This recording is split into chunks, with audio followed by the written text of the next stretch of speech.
Hello students, very good morning to all. स्वागत है सबका आज के सेशन में। आज क्वेश्चन नंबर 2 को हम स्टार्ट करने वाले हैं। क्वेश्चन नंबर 1 आई होप सबको समझ में आ गया होगा।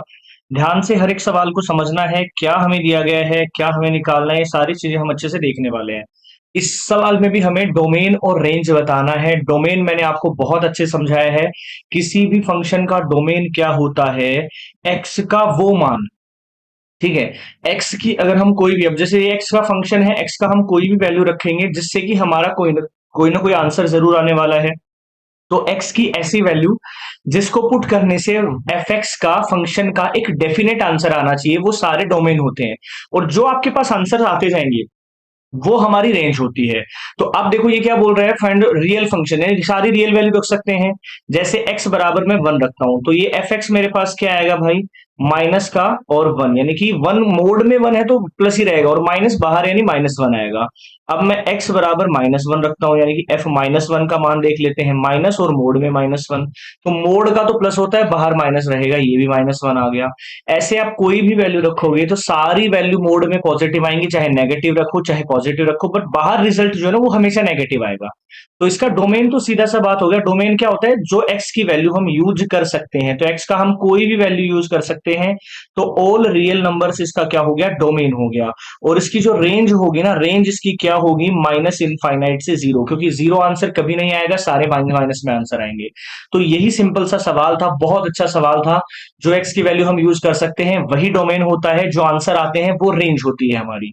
चलिए अगला सवाल देखिए, बहुत सिंपल सा अगला सवाल है क्वेश्चन नंबर 2 में। सेकंड सवाल ध्यान से समझिए। एफ एक्स मुझे क्या दिया गया है, देखिए ध्यान से, 9 - x²। अब रियल वैल्यूज सारी यूज कर सकते हैं, तो मेरा एक सजेशन रहेगा आप सभी लोगों के लिए कि आप एक्स की 3 वैल्यू सबसे पहले यूज करके देखा करो, -1, 0 और +1। यहां से कुछ आइडिया जरूर हो जाता है। देखिए सबसे पहले मैं 1 यूज करता हूं, ठीक है। तो मेरे पास क्या आ जाएगा, 9 - 1 का स्क्वायर, मतलब कि मेरे पास आएगा 9 - 1, 8 आएगा अंडर रूट में। चलो अब हम F0 यूज कर लेते हैं, ठीक है। F0 यूज कर लेते हैं, 9 - 0 आ जाएगा, यानी कि 3 आ रहा है हमारा, सिंपल सी बात है। अब हम माइनस का 1 यूज कर लेते हैं, तो ये मेरे पास कितना आएगा, 9 - -1² यानी कि ये भी अंडर रूट 8 आएगा। अब आप और भी यूज कर सकते हैं, जैसे अगर आप F2 यूज करें तो F2 भी यूज कर सकते हैं, ठीक है। 9 - 2 का स्क्वायर 4 यानी कि अंडर रूट 5। आप F3 भी यूज कर सकते हैं यहाँ पर, ठीक है। 3 यूज करेंगे तो 9 - 9 आएगा 0। F4 रख के देखिए आप यहां से, तो कितना आएगा, 9 - 16। तो ये हम नहीं ले सकते क्योंकि माइनस में अंडर रूट कभी नहीं होता है। तो मतलब आप पॉजिटिव में तो वैल्यू ले सकते हैं 0, 1, 2, 3, और नेगेटिव में भी सेम ही ले सकते हो क्योंकि एक्स का स्क्वायर है तो वो पॉजिटिव कर देगा, यानी कि -1, -2 और -3। अब मैंने आपको बताया था जो एक्स की वैल्यूज आप ले सकते हो, यूज कर सकते हो, वही होता है डोमेन हमारा। और डोमेन को या तो आप ऐसे लिख के बता सकते हो या इंटरवल में लिख सकते हो, यानी कि -3 से +3। क्लोज ब्रैकेट का मतलब है -3 और +3 भी रख सकते हैं हम। तो ये तो हो गया डोमेन, या फिर ये भी लिख सकते हो, दोनों सही है।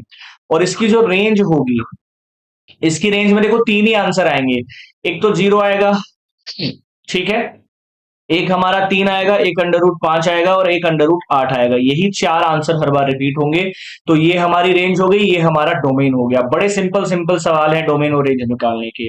आई होप ये सवाल आपको समझ में आए होंगे। अपने सभी दोस्तों से शेयर करना, जो चैनल पर नए हैं चैनल को जरूर सब्सक्राइब करना। और प्रीवियस जो क्लासेस हैं, चैप्टर वाइज प्लेलिस्ट आप लोगों के लिए अवेलेबल है, क्लास 11th की, क्लास 12th की, क्लास 10th की, सभी अवेलेबल हैं, जाके चेकआउट करें। अपने दोस्तों को शेयर करें। जय हिंद।